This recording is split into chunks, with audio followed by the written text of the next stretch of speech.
الأمراض اللي ناقشها مسلسل لام شمسية. أول حاجة اضطراب ما بعد الصدمة، PTSD، وده بيبقى عبارة عن كوابيس وخوف غير مبرر بتجنب أي حاجة بتفكرنا باللي حصل. تاني حاجة الصدمة النفسية، ودي بتحصل لنا لما بنتعرض لخيانة أو عنف أو بنفقد حد غالي علينا. كلها مواقف بتسبب صدمات بتأثر على الشخصية والعلاقات. الخيانة واحدة من أصعب الصدمات النفسية اللي بتسبب فقدان الثقة بالنفس وبالناس، وبتخلي الضحية تعاني من الاكتئاب والقلق.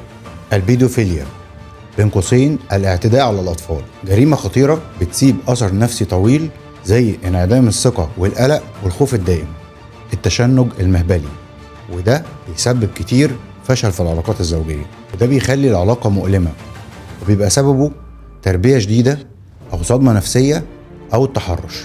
التحرش تأثيره مش بس لحظي، ده بيسيب خوف وقلق واضطراب ما بعد الصدمة، وبيفضل أثره لسنين. المسلسل كمان ناقش القلق والتوتر، دايما خايفين من الفشل ومن نظرة الناس لينا، وده بيعمل نوبات هلع وتوتر مستمر. الخوف من الهجر، الشخص اللي بيخاف من الهجر دايما بيعيش في قلق مستمر من فقدان اللي حواليه، وده بيأثر على علاقاته بشكل كبير، وعادة بيتساب.